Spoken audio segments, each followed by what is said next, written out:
हमें रात का वक्त दिखाया जाता है और तब क्लॉड कहता है एथी चलो वापस चलते हैं, रात हो गई है। लेकिन तभी एथी वहां पे एक हेयर बैंड लेकर आती है जो लाइन वाला था और उसने खुद रैबिट वाला हेयर बैंड पहना हुआ था। वो कहती है डैड इसे देखे ना। तो वो कहता है कि ये हॉरिबल चीज, इसको मेरी साइड से दूर करो। वो कहती है कि एक बार पहन को देखे ना इसको। और तब उसने वो पहन लिया था तो उसके बेचारे भाई की तो हंसी कंट्रोल करना मुश्किल हो रही थी। लेकिन तभी जेनेट वो उसके कंधे पे थपथपाती है। वो कहती है फादर आप भी ये पहने ना, और उसको भी वो पहनने के लिए देते हैं। तो तब दोनों डैड्स ने वो पहन लिया था और दोनों ही क्यूट से लग रहे थे। तो वो दोनों कहती है देखा हमें लगा ही था कि आप पे अच्छा लगेगा। और दोनों जेनेट और हमारी एथी वहां से जा रही थी। वो कहती जल्दी करे ना, हम लोग को जल्दी जाना है। तो तब क्लॉड और उसका भाई कहता है तुम लोग जाओ, हम लोग थोड़ी देर में आ जाएंगे। वो कहते हैं ओके ओके। तो हमारी एथी सोचती है मे बी ये एनिमल हेडबैंड इनके लिए बहुत ही ज्यादा शॉकिंग है। और उनके जाने के बाद क्लॉड और उसका भाई वहां पे अकेले खड़े हुए थे। लेकिन उनके जाते ही क्लॉड वो हेयरबैंड उतारने लगता है। तो उसका भाई कहता है तुम इतनी जल्दी उतार रहे हो, लेकिन मुझे तो मजा आ रहा था ये पहनते हुए। लेकिन तब वो अपने भाई को घूर के देखता है तो हंसने लग जाता है। लेकिन वो सोचता है शायद हमने इतना टाइम इकट्ठे गुजारा ना, या फिर हमने ये इकट्ठे ऐसी चीज पहनी, और शायद हम दोनों के दरमियान कुछ सॉफ्ट चीजें भी हैं और हमारी बेटियां हमें बहुत ज्यादा करीब कर रही हैं। इसीलिए मुझे लगता है कि हम लोग अपनी पास्ट सेल्फ की तरफ लौट रहे हैं। वो कहता है तुम तो बिल्कुल मेलो लग रहे हो अपनी ओल्ड सेल्फ की तरह। तो क्लॉड कहता है क्या। तो उसका भाई कहता है मुझे तो यहाँ पे बहुत ज्यादा मजा आ रहा है, वैसे भी रोजर के पैसे खर्च हो रहे हैं ना। और वो मिकाइल के डैड की बात करा था। लेकिन वो कहता है ठीक है अब हम लोग चलते हैं। तो तभी पीछे से कोई आता है। वो कहता है तुम बास्टर्ड। और वो वही लोग थे जो पहले फ्रॉड करे थे, वो तीनों वहां पर आए थे। वो कहते हैं तुम लोग हम लोग तुम्हें मार देंगे, आखिर तुम लोग की हिम्मत कैसे हुई किसी और का टेबल उलटने की, और तुम लोग भागने की कोशिश कर रहे हो। तो दूसरा कहता है जल्दी करो उसको पकड़ते हैं। तो वो आदमी उनके सामने चाकू करते हुए कहता है जल्दी करो, तुम लोग के पास जितना भी गोल्ड है ना हमें दे दो। तो तब उसका भाई कहता है मुझे लगता है इस चीज को जरा जल्दी करना होगा, तो तुम उन पे मर्सी क्यों नहीं दिखाते। वो सारे कहते हैं क्या, वो तो डर गए थे। लेकिन क्लॉड तब उसकी आंखों की चमक सही नजर आती है। वो कहता है ठीक है तुम लोग को पैसे चाहिए। तो उसका भाई कहता है कम अज कम इन्हें जीने देना। लेकिन दूसरी तरफ जेनेट वो आके जा रही थी और उसके पाँव में मोच आ जाती है। वो कहती है एक मिनट रुको एथी। तो एथी कहती है क्या क्या तुम्हारे पाँव में मोच आ गई। मुझे लगता है थोड़ी देर हो रही है तो हमें वहां पर बैठना चाहिए जब तक फादर नहीं आ जाते। और तब वो लोग वहां पे टेबल्स पे बैठ गए थे। तो जेनेट कहती है मैं तो यहाँ पे और उधर घूमना चाहती थी। वो कहती है नहीं नहीं हम अगली बार आएंगे ना तब घूम लेंगे, अभी के लिए बस काफी है। वो कहती है लेकिन अगली बार तो आप बहुत ज्यादा बिजी होंगी ना। तो एथी कहती है पता नहीं फादर कब आने वाले होंगे, मुझे लगता है वो दोनों बड़े अच्छे से बात कर रहे हैं। और हमारी जेनेट वो भी सोचती है अच्छा वो कैसे बात कर रहे होंगे। उन्होंने कहा होगा मुझे माफ कर दो हर एक चीज के लिए, और अब से हम लोग क्लोज बनेंगे। और दोनों कहेंगे भाई मेरे छोटे भाई। जेनेट कहती है आपको सच में ऐसे लगता है। तो एथी कहती है ऑफ कोर्स फादर थोड़े से टिमिड है, लेकिन जब कोई उनके साथ कंफर्टेबल हो जाए ना तो वो उनके साथ खुल के बात करते हैं। तो जेनेट कहती है मुझे नहीं पता था कि अंकल इस तरह के है। वो कहती है ना डैड की यही वाली साइड तो मैंने ली है। वो कहती है क्या एथी ने। लेकिन जेनेट सोचती है वो लोग तो बिल्कुल भी ऐसे नहीं थे। तो तभी वहां पर कोई आता है। वो कहता है यंग लेडीज क्या तुम दोनों अकेली हो। और दूसरी तरफ हमें वो सीन दिखा रहता है जहाँ पे क्लॉड ने उन सबकी कुट लगा दी थी और वो सारे उससे माफी मांग रहे थे। वो कहते हैं प्लीज हमें जाने दो, और उसका भाई आराम से वहां बैठा हुआ था। तो तभी एथी लोग के पास कुछ लोग आते हैं। वो कहते हैं तुम लोग हमारे साथ घूमना चाहोगी, तुम लड़कियां तो बहुत ज्यादा प्रिटी हो बिल्कुल एंजल्स की तरह। तो तब जेनेट कहती है बिल्कुल नहीं। और वो सोचती है इनसे तो अल्कोहल की स्मेल आ रही है। तो वो लोग कहते हैं प्लीज हमारे साथ आओ ना, हमें ड्रिंक करनी चाहिए। तो तब जेनेट सोचती है मुझे क्या करना चाहिए, मुझे नहीं लगता ये लोग हमारी बात सुनेंगे, और मैं एथी से भरी हूँ तो मुझे एथी को प्रोटेक्ट करना होगा। लेकिन एथी वो थोड़ी गुस्से में आते हुए कहती है उसने कहा ना नहीं तो दफा हो जाए यहाँ से। तो तब जेनेट उसको देखती है। वो सोचती है क्या इसलिए इतना गुस्सा दिखाया। तो वो लोग कहते हैं ठीक है अगर तुम लोग नहीं चलना चाहती तो कोई बात नहीं, हम लोग यहाँ से निकलते हैं। और तब वो कहते हैं ठीक है तुम लोग अपनी इवनिंग एंजॉय करो, हम लोग निकलते हैं। और वहां से भाग गए थे। वो जाते हुए कहते हैं ये तो वही लेडी नहीं है जो वहां हिल के पास वाले घर में रहती है। तो दूसरा कहता है क्या पता वो नोबल हो। तीसरा कहता है छोड़ो इसको जल्दी भागते हैं, और मुझे लगता है उस लड़की के साथ पंगा लेने से कुछ अच्छा नहीं होगा। और तब हमारी एथी कहती है ऑनेस्टली अगर इन्होंने ड्रिंक किया था तो घर जाके सो जाते, यहाँ पर क्यों हमें तंग करने आए थे। और तुम डर गई होगी ना जेनेट। तो जेनेट कहती है नहीं। तभी वो दोनों भी वापस आ गए थे, उन दोनों के डैड। तो तब एथी कहती है वेलकम बैक, क्या आपने इससे बात की। तो क्लॉड कहता है नहीं हमने बात नहीं की। वो कहती है अच्छा फिर आपने क्या किया। तो वो कुछ नहीं बोलते। और तब हमें रात का सीन दिखा रहता है जब जेनेट और एथी सो रहे थे। लेकिन जेनेट बेचारी तो यही सोची जा रही थी ये पहली बार था जब मुझे पता चला कि एथी same to same uncle Claude की तरह दिखती है।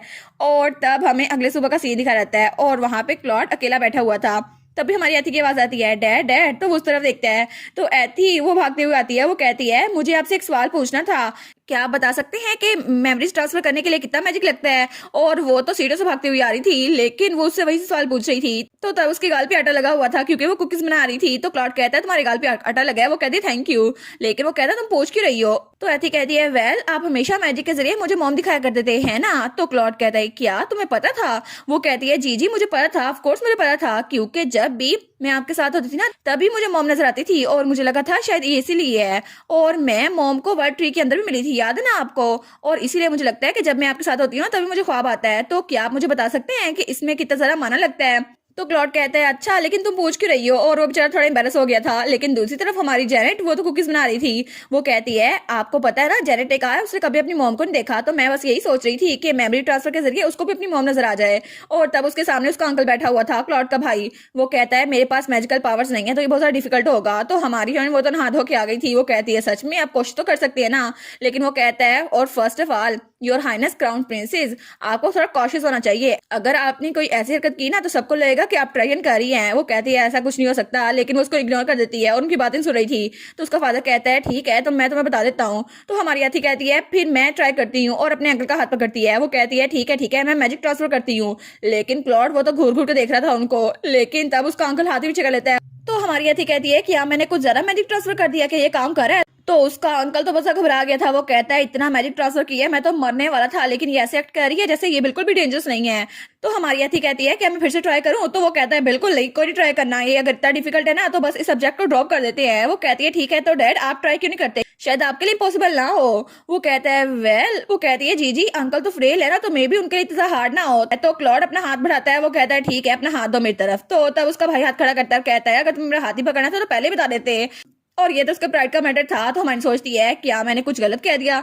लेकिन तभी वहां पे जेनेट आती है। वो कहती है कुकीज रेडी है। तो दोनों ही अपने हाथ पीछे कर लेते हैं और दोनों ही ऑकवर्ड हो गए थे। तो हमारी अथी कहती है वाओ ये तो डिलीशियस लग रही हैं। लेकिन जेनेट कहती है क्या कुछ गलत हुआ है? वो कहती है नहीं नहीं कुछ गलत नहीं हुआ। और तब हमें रात का सीन दिखा रहता है और तब जेनेट का डैड वो अपने कमरे में बैठा हुआ था। वो सोचता है 10 साल हो गए लेकिन थैंकफुली कुछ मेमोरीज वो अभी भी ताजा हैं।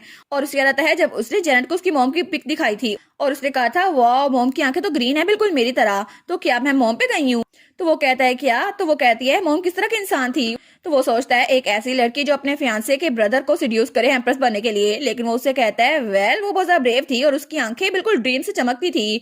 और एग्जैक्टली ये कुछ गलत भी तो नहीं कह रहा ना मैं? वो कहती है वाओ। वो सोचता है उसकी आईज वो तो एम्बिशन से चमकती थी और एक ऐसी लड़की जिसमें कोई वांत नहीं थी लेकिन वो अपने गोल पे पहुंचने के लिए कुछ भी कर सकती थी। लेकिन क्या उस जमाने में कोई ऐसा आदमी भी था जिसमें इतनी ओडेस्टी हो जैसी वो थी? उसको दुनिया में किस चीज का डर नहीं था। लेकिन जेनेट दूसरी तरफ वो तो बहुत ज्यादा डर गई थी क्योंकि वहां पे कॉकरोच था। वो कहती है डैडी देखी ना यहाँ पे कॉकरोच है। और वो सोचता है अब अगर उसे पता चलता कि मैंने अपना रॉयल टाइटल फेंक दिया है और यहाँ पर एक दूसरी जगह पर आ गया जेनेट के साथ तो शायद वो मुझे भी छोड़ के चली जाती। मे भी वो अपनी वाइन मुझ पे उंडेलती और वो कहती है तुम तो ट्रेटर हो जिसने अकेले जिंदा रहने की कोशिश की है, या फिर वो मुझे जान से ही मार देती बिल्कुल पिछली बार की तरह। लेकिन वो सोचता है अभी तो मैं सोच रहा हूँ तो बिल्कुल एक मैड वुमन थी। फिर भी कितना अमेजिंग है ना कि मुझे ये सब कुछ याद आ रहा है। हालांकि उस कैरेक्टर ने मेरे माइंड पे काबू कर लिया था।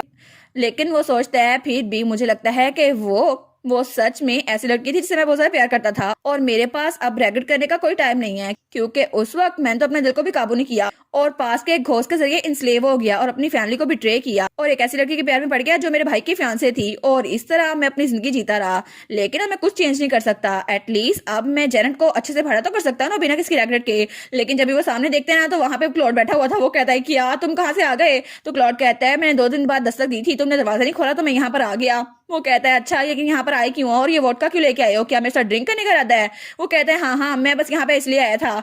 तो उसका भाई कहता है क्या? तो क्लॉड कहता है मैं पुराने वक्तों की बात करने आया हूँ, जो कुछ हमारे साथ हुआ ना उसके बारे में। और क्लॉड सोचता है जब एथी जागी थी ना और उसने कहा था कि आपको मुझसे कुछ नहीं कहना, तो वो सोचता है क्या पता हम लोग भी बिल्कुल ऐसे ही बात करें। और असल में मेरी बेटी तो सच में बहुत ज्यादा मैच्योर है लेकिन मैं भी मुझे से बात करनी चाहिए। तो क्लॉड कहता है मुझे तुमसे किसी बारे में बात करनी है। तो उसका भाई कहता है अच्छा तो करो बात। लेकिन दूसरी तरफ हमारी एथी और जेनेट वहां छुप के देख रहे थे। वो कहती है जेन जेन मैंने देखा डैड अभी अल्कोहल और 2 ग्लासेस लेकर गए हैं अंदर और मुझे लगता है कि वो लोग अच्छे से बात करेंगे। और पहले तो उन्होंने हाथ भी पकड़े थे। तो जेनेट कहती है क्या हाथ पकड़े थे कब? तो एथी कहती है मैं बाद में बताऊंगी। लेकिन तब वो खिड़की से झांक के देख रही होती है। तो जेनेट कहती है वो लोग क्या कर रहे हैं? तो एथी कहती है अंकल ने डैड को हिट किया। वो कहती है अच्छा, लेकिन वो कहती है क्या उन्होंने क्या किया? और दूसरी तरफ क्लॉड अपने भाई के मुक्का मारा था। वो कहती है मेरे डैड ने भी अंकल को एक बार फिर से मारा। वो कहती है क्या आखिर हो क्या रहा है? तो एथी कहती है ऐसा लगता है मैजिक बेरी की वजह से हमें आवाज सुनाई नहीं दे रही। तो एथी का अंकल अंदर कह रहा था मैंने कहा ना मैं सो रही हूँ जो कुछ भी हुआ। तो क्लॉड कहता है सच में तुम इसे माफी मांगना कहते हो, आखिर तुम ऐसे माफी कैसे मांग सकते हो जबकि सबसे पहले बदतमीजी तुमने की थी। और वो तो अंदर क्रैश किए जा रहे थे और अंदर तो वो दोनों भाई लड़ी जा रहे थे और एथी उनको खिड़की से देख रही थी। तो उसका अंकल कहता है हाँ हाँ सब कुछ तोड़ दो, वो रोजर फिर से मुझ पे बातें करेगा कि तुमने सारी चीजें तोड़ दी। तो क्लॉड अपने भाई को मुक्का मारते हुए कहता है तुम तो तब से अनोइंग हो जब से तुम्हें ये इन्फीरियरिटी कॉम्प्लेक्स हुआ है मेरे बारे में।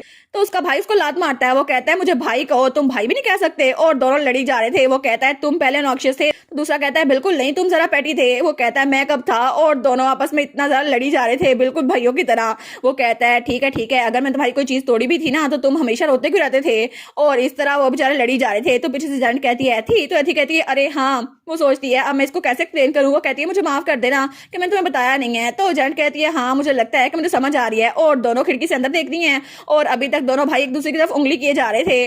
तो जेंट कहती है ठीक है हम लोग सोने चले, वो कहती है हाँ। और उससे अगले दिन दोनों जल्दी उठ ही नहीं पाए थे क्योंकि उन दोनों को हैंगओवर हो गया था और दोनों ही बेड पे लेटे हुए थे। तो उसका भाई कहता है क्या तुम्हें अब अच्छा लग रहा है एक पेशेंट को मारते हुए। तो क्लॉड कहता है पेशेंट माय फुट, जब मैं तुम्हारे साथ रेसलिंग कर रहा था ना तो तुम तो बिल्कुल परफेक्टली फाइन थे, लेकिन इस तरह फाइनली उन दोनों की रंजिश खत्म हो गई थी और ऐसा लगता था कि उन दोनों के मामला थोड़े से ठीक हो गए हैं। उम्मीद तो की जा सकती है। और इसी के साथ ये वाला पार्ट यहीं पर ख़त्म। तो आप लोग बताइएगा आप लोग को ये पार्ट कैसा लगा और वीडियो को लाइक और चैनल को सब्सक्राइब लाजमी कीजिएगा। बाकी वीडियोस का लिंक भी स्क्रीन पर नज़र आ रहा होगा तो काइंडली उनको भी चेकआउट कर ले। और thank you so much for watching my videos. Stay safe, bye bye.